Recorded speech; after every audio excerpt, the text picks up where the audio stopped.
Selamat malam dengan Logistik Channel. Di sini kita kedatangan tamu ya dari bapak-bapak di pelabuhan ya. Kita akan membahas tentang AI dan penggunaannya ataupun implementasi teknologi lah ya di pelabuhan. Ada Bapak Depis ya selaku teknisi AI, ada juga Pak Husni selaku manajer dari Pelindo ya. Ada juga Pak Rudi dari Direktur Keselamatan Kepelabuhan. Ada juga Bapak Hasan ya sebagai teknisi data di perkantoran pelabuhan. Ada juga ini Mas Ariel ya yang masih muda ya. Tapi dia itu adalah operasional peti kemas di pelabuhan. Ada juga ini pengusaha sukses Gunung Aryo ya, Pak Gunung ya, udah punya barang-barang yang diekspor ke luar-luar gitu. Nah, ini kan tentang AI ya. Saya ini mau nanya ke Bapak manajer Pelindo ya, betul. tentang penggunaan AI ataupun apapun itu tentang AI di pelabuhan. Gimana sih? Gitu. Ya, penggunaan AI itu sebenarnya sudah banyak ya di pelabuhan ya, tapi belum merata. Jadi AI di pelabuhan itu emang sungguh sangat membantu, seperti untuknya di lalu lintas kapal kan ya.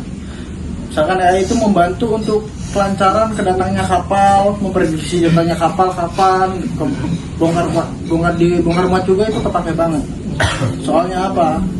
Karena bongkar muat itu namanya yang ada di Teluk Lamung itu pelabuhan modern ya, smart port itu ya.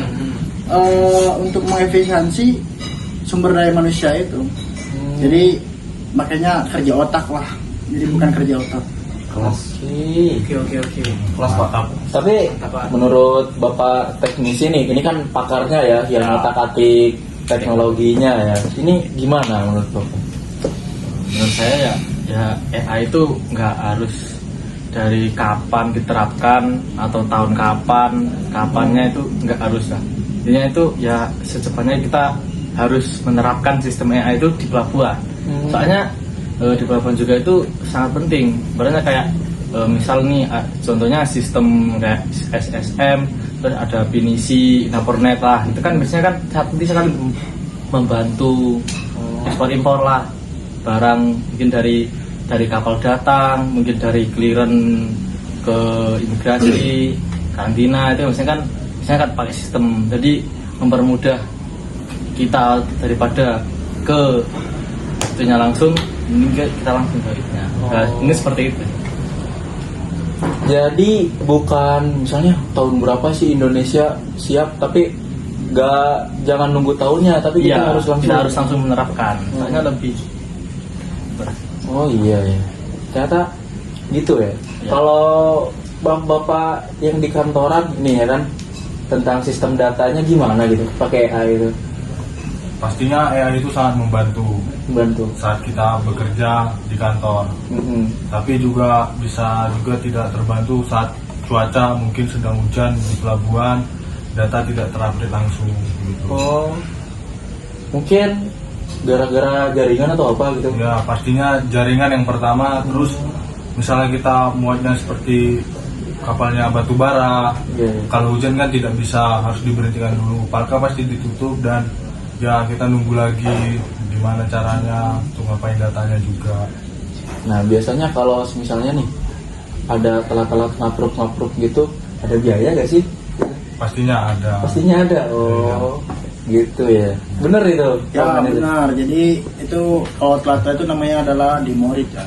Ada di pelabuhan itu ada sistem demorit. Ketika kapal atau kedatangan atau keterlambatan itu pas bongkar muat itu ada denda namanya itu demorit. Jadi itu mengeluarkan sangat mahal ya biaya di pelabuhan itu. Nah sekarang gini ya, tentang keselamatan ya. Kalau keselamatan pakai AI itu gimana sih? Begini, keselamatan apa tadi pertanyaan? Di pelabuhan. Di pelabuhan ya. Pakai teknologi gitu kan? Sebenarnya 50-50. Keselamatan di AI ini sangat membantu ya. Pasti sangat membantu. Soal kenapa? AI ini bergerak nggak bisa sendiri kan, tetap Iya. ada butuh bantuan manusia. Iya pasti. Nah, fungsi AI ini hanya membantu pekerjaan manusia tapi tidak menggantikan pekerjaan manusia. Iya. Jadi mungkin selama saya beberapa tahun bekerja di pelabuhan nih, AI ini ibaratnya kayak memperingan lah pekerjaan manusia, tidak memberatkan pekerjaan manusia. Jadi AI ini tidak bisa bergerak sendiri, tetap harus membutuhkan bantuan manusia. Oh jadi kalau AI itu kayak memprediksi, nah manusia yang aksinya gitu. Ya betul sekali. Gitu ya. Contoh nih, salah satu contoh, terjadi pencurian lah ibaratnya Iya. di pelabuhan lah, di depo lah ibaratnya. Terjadi pencurian kontainer bla bla bla bla bla bla. Kan kita tidak bisa asal menuduhkan siapa aja yang nyuri, tidak bisa kita tuduh karyawan kamu nih gini gini gini, nggak bisa. Bisa jadi kan namanya di pelabuhan itu kan lengkap dengan CCTV 24 jam aktif loh. Iya. Iya. Ah, itulah fungsinya. Mereka input hasil dari rekaman CCTV, kemudian dimasukin ke data atau gimana itu, keluar hasilnya siapa yang mencuri. Oh iya. Atau juga di kontainer itu sudah ada nama-nama kan, dia mau ke sini, dia mau ke sana, itu bakal tahu. Jadi Ada kayak track GPS, kalau di Shopee itu ada tracknya gitu. ada Oh. setiap kontainer itu sekarang sudah ada seperti itu. Kalau Pak Mas Ops, itu gimana Mas Ops? Kalau di lapangannya sendiri. Di lapangannya sendiri gimana? Apa sendiri yang saya rasa ya Pak, yang saya rasa benar kata Rudy. Jadi itu dia ada di tracking gitu, jadi di laptop, di komputer laptop gitu. Jadi misalnya kontainer lagi menuju kemana, jadi ada misalnya gue lagi berhenti isi bahan bakar ataupun itu semuanya ada. Jadi terpindai lah di komputer gitu. Nah terus dia juga yang saya rasa di pelabuhan tuh saya tidak ribet nyarinya kontainer. Jadi langsung saya tahu posisi kontainer ini karena lewat AI gitu. Oh. Banyak lagi sih fungsinya, cuman itu aja sih menurut saya rasakan di pelabuhan. Kalau dari segi pandangan pengusaha ini gimana ya, Mas Bino? Maksudnya pengaruhnya itu gimana ya? Kalau pengaruh modernisasi ini ya, menurut saya mirip apa yang dikatakan Pak Depis. Iya. Kayak kita jadi lebih gampang, nggak harus datang ke kantor bandar, ke imigrasi, KSOP gitu, nggak perlu. Kita udah ada kayak sistem pinisi, SSM, dan Inapora dan semacamnya lah. Jadi juga di sisi lain mengurangi kayak biaya uang pemulus itulah, tahu lah ya. Gitu ya. Ternyata selama Bapak nih berkecimpung dalam usaha internasional kayak kalau ngekspor itu ada uang gitu. Ada. Oh, aduh ada. Bahaya nih, kamarnya Bahaya. kurang nih. Nah, tapi semenjak ada sistem SSM dan lain-lain itu sudah berkurang, tapi tetap ada. Ada. Oh. Ya, next semoga dari bertambahnya tahun semoga makin maju lah, makin bersih di pelabuhan Indonesia. Iya, Jadi- makanya saya itu kan dari pihak pelabuhan itu kan membuat semua rencana itu agar mewanti-wanti yang kayak gini untuk memberantas semua yang kayak gitu. Berantas oknumnya itu ya. Ya, makanya saya membuat kayak SSM, laporan kayak gitu kan melalui email apa-apa gitu kan. Ya biar kita nggak ketemu langsung dengan orang-orang jadi nggak tatap muka pelabuhan. langsung. Kan nggak tahu itu yang di orang di pelabuhan itu siapa kan. Karena kita langsung aja kirim ke emailnya langsung diterima, masuk langsung dikirim. Ternyata mengurangi orang-orang yang jahil ya. Ya, betul. Mewanti-wanti. Kalau kata orang-orang tuang rokok. Jadi tapi gini ya yang saya penasaran itu, Mas Depis nih kan ahlinya nih. Menurut Mas Depis nih SDM di Indonesia nih udah cukup gak sih? Apa udah cukup maju gak sih buat jadi teknisinya ataupun keilmuannya udah nyampe belum sih? Menurut saya ya, dari teknologi sebenarnya tuh masih kurang sih. Soalnya dari kayak karyawan ataupun yang kerja di perusahaan itu sebenarnya kalau masalah AI itu harus ada pelatihan dulu. Jadi kalau misalkan di perusahaan itu ada data yang penting ibaratnya kan. Ibaratnya kan kalau dia nggak tahu harus gimana kan, nah makanya itu harus ada pelatihan dulu lah, ada penerapan itu dulu. Jadi ada itunya dulu. Seperti itu. Kalau di Pelindo sendiri itu anak buah bapak nih kalau belajar tuh di seminarin apa gimana sih Pak? Ya kalau di pelabuhan itu kan ada waktunya ya. Iya. Kita ada waktu tertentu buat kita untuk memperdalam AI. Cara Oh. menggunakan AI. Ada pelatihannya juga. Itu setiap 1 bulan 3 kali. Jadi kita ya mempresentasikan AI gitu. Bagaimana caranya untuk membongkar muat. Terus kalau orang-orang yang kerja di jalur arus kapal kita sediakan gitu untuk rute kapalnya kemana menggunakan AI. Jadi biar nggak manual lagi gitu. Seperti itu. Berarti kalau dari masalah SDM ya, semuanya juga harus benar-benar ikut serta ya, termasuk Iya. pemerintah juga ya. Iya. Tapi kalau kan Pelindo ini kan pasti fasilitas negara ya. Ya. Kecimpungan pemerintah tuh udah sampai mana sih gitu? Ya kalau pemerintah itu ya 50-50 ya. Jadi kita hanya orang-orang Pelindo doang ya.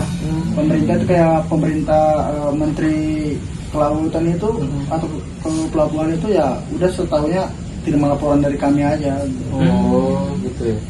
Tapi ketika kami laporan ya masih banyak lah pemerintah yang masih acuh tak acuh, soalnya tentang masih banyak kan pelabuhan-pelabuhan di timur itu kan masih kurang update lah, masih kurang canggih lah gitu. Jadi kurang merata lah persebaran teknologi ini. Cuman ada di Jawa doang, kayak di Tanjung Priok, Tanjung Mas, sama Tanjung Perak. Oh, Pelabuhan-pelabuhan gede doang kan. berarti kalau dari bapak-bapak semua ini nih, karyawan bapak ataupun bawahan-bawahan bapak itu menambah apa berkurang sih? Ataupun ada sesuatu hal yang lain sih gitu? Maksudnya dalam kan misalnya nih pakai AI katanya berkurang, tapi kan dalam sisi lain harus bertambah sama orang-orang yang jago komputer. Itu gimana? Oh tidak.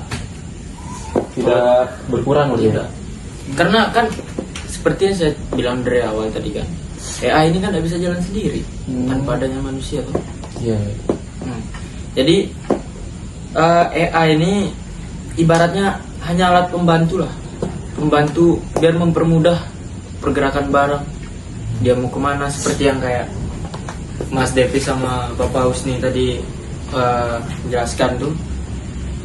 Sistem AI ini membantu sangat efisien lah dalam proses pengiriman atau apa, membongkar muatan barang supaya lebih ringan lah pekerjaan manusia. Jadi menurut saya tidak ada berkurangnya karyawan atau bawahan terhadap adanya si AI ini. Hanya membantu, memperingat seperti itu. Berarti rata-rata kalau sekarang itu karyawan tuh yang di hire, yang direkrut tuh orang-orang yang misalnya agak lumayan jago lah di teknologi, bener gak Mas Andi? Ya pasti, soalnya kita seleksi juga. Apalagi untuk anak-anak magang seperti Taruna yang magang ke perusahaan saya masih diseleksi. Misalnya dia mau pakai coding atau Excel yang bagus atau Word yang bagus, kan bisa kita rekrut dan bisa kita kembangkan anak itu menjadi lebih baik lah menggunakan IT-nya gitu. Biar datanya pun sesuai gitu sama yang kita suruh, yang kita kerjakan. Mas Ops, penerapannya di Mas itu gimana ya Mas? Kan kalau di lapangan ya karena saya nggak tahu ya, mungkin lihatnya tuh kayak keliling-keliling lihat kontainer, tapi aslinya itu gimana sih? Aslinya sebenarnya sih gampang susah. Gampang susah. Yang penting harus teliti aja sih kalau itu. Terus juga harus benar kata beberapa sekalian, emang harus ada pelatihannya juga. Karena kalau nggak ada pelatihan juga nggak bakal bisa itu menggunakan AI, karena SDM kita kan tahu sendiri, ibaratnya kurang lah dalam teknologi, nggak kayak Cina gitu kan. Cina emang udah teknologi dari kecil, mungkin dikasih tahunya diberitahu dari kecil. Juga kendalanya di infrastruktur pelabuhan kan nggak semuanya memadai gitu ya. Gitu sih Pak. Ya kan katanya orang-orang operasional tuh keras katanya kan. Berarti Mas Ari ini keras. Gitu bisa. Bisa dibilang gitu. Cuma Oke. kalau saya keras tapi mendidik, Pak. Oh, keren. Kan biasanya orang-orang operasional nih bersih tegangnya sama pengusaha-pengusaha nih. Ntar Ya. besok datang kantor.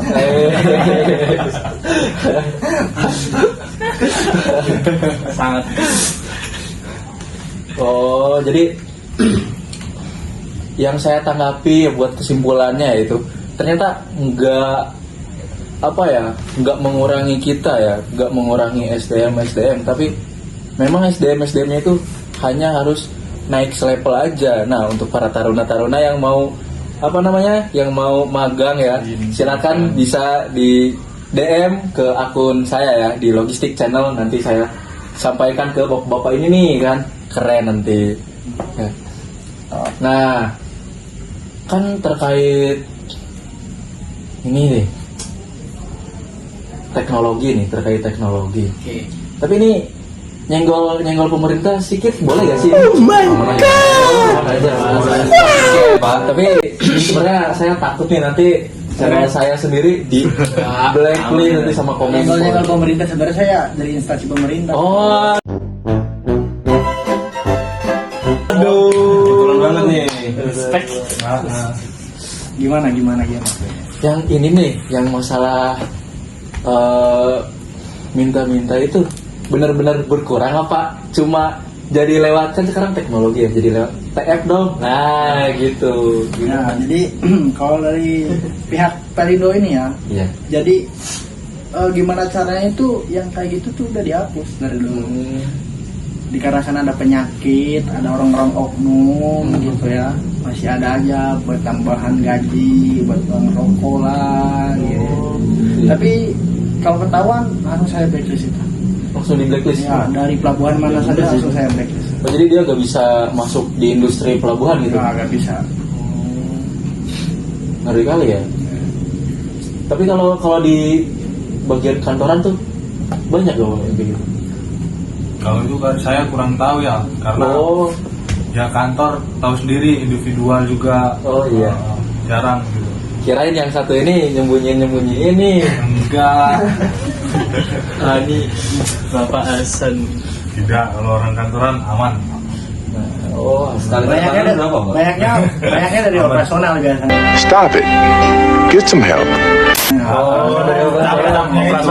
Langsung terjun di lapangan biasanya. Biasanya kan Mas Gunung nih, gak usah dicek Mas Ops ya, lewasin aja barang gitu gak sih? Ya, kadang Ada. Waduh. Tahu-tahu nih besok digerebek KPK ini. ada sebenarnya itu kayak gitu masih sering saya jumpain. Tapi itu ya lebih safety aja, nggak berupa uang kadang. Contohlah ini, kalau enggak iya. ini itu. Waduh. Itu biasanya. Aduh. Dunia Pokoknya nanti nih sekolah-sekolah dari sekolah pelayaran ini harus lebih ketat ya, biar gak, aduh, pokoknya parah nanti taruna-tarunanya ya. Gitu. Mungkin sekian ya. Ternyata udah banyak ya yang kita obrol ini, sampai bongkar-bongkar nih. Soalnya kalau lebih jauh takut ya nanti Bahaya. channel saya, aduh, pokoknya. Aman aja. Ada instansi pemerintah di sini. Oh, instansi pemerintah juga ternyata. Izin ya, ada itu manajernya Bang Jul dari BUMN Pelindo. Pak Jul. Ya, sekian mungkin dari channel Logistik ya. Assalamualaikum, sampai berjumpa kembali nanti di next part.